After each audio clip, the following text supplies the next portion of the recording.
Hello bachcho, let's read the question. At constant volume and temperature condition, the rate of diffusion Ra and Rb of gas A and gas B have densities rho A and rho B are related by the expression option A, option B, option C and option D. So question में क्या कह रहा है कि constant volume और constant temperature ये condition है।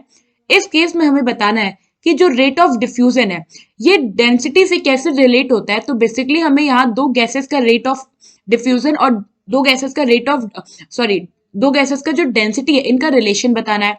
तो गैस है ए और बी। ना होता क्या है कि ग्राहम्स लॉ क्या कहता है। So as per Graham's law जब टेम्परेचर कांस्टेंट होता है एट कांस्टेंट टेम्परेचर,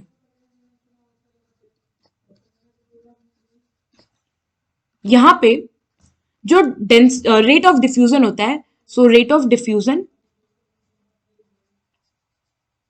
जिसको हम लोग यहाँ पे स्मॉल आर से डिनोट कर रहे हैं, तो ये जो रेट ऑफ डिफ्यूजन है ये हमसे ऐसे कर लेते हैं, ये इनवर्सली प्रोपोर्शनल होता है under root of molecular mass से। सो ये m यहाँ पे क्या है, मॉलिक्यूलर मास। तो इस बेसिस पे जो रेट ऑफ डिफ्यूजन है ए का upon rate of diffusion B ये क्या हो जाएगा, under root of molecular mass of B upon molecular mass of A. ना इसके अलावा हमें एक और कंडीशन गिवन थी कि जो हमारा वॉल्यूम है ये कांस्टेंट है। तो अगर वॉल्यूम कांस्टेंट है सो एट कांस्टेंट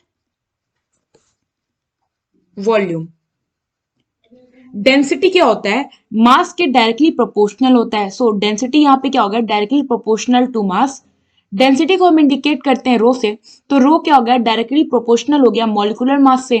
तो हम लिख सकते हैं ना density of A upon density of B is equal to molecular mass of A upon molecular mass of B. ना अगर हम ये जो हमारा यहाँ पे रिलेशन आया है डेंसिटी और मॉलिक्यूलर मास का, इसको फिट कर दे इसमें, तो हमें रेट ऑफ डिफ्यूजन का और डेंसिटी का रिलेशन मिल जाएगा। तो फाइनली हमें क्या मिला कि rate of diffusion of gas A upon rate of diffusion of gas B is equal to under root of density of gas B upon density of gas A.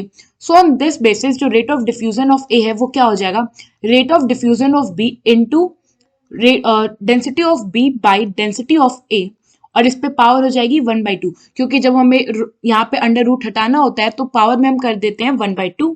सो ये हो गया रिलेशन यहाँ पे rate of diffusion versus density का। So on this basis अगर आप option देखो तो फर्स्ट ऑप्शन में यहाँ पे क्या है, स्क्वायर गिवन है, तो ये हो गया इनकरेक्ट। सेकेंड ऑप्शन में अगर आप देखो तो यहाँ पे जो हमारा आर ए है is equal to R B into rho B upon rho A whole power 1/2। सो यहाँ पे जो ऑप्शन बी है ये करेक्ट ऑप्शन है। आई होप आपको ये क्वेश्चन समझ आया होगा। Thank you.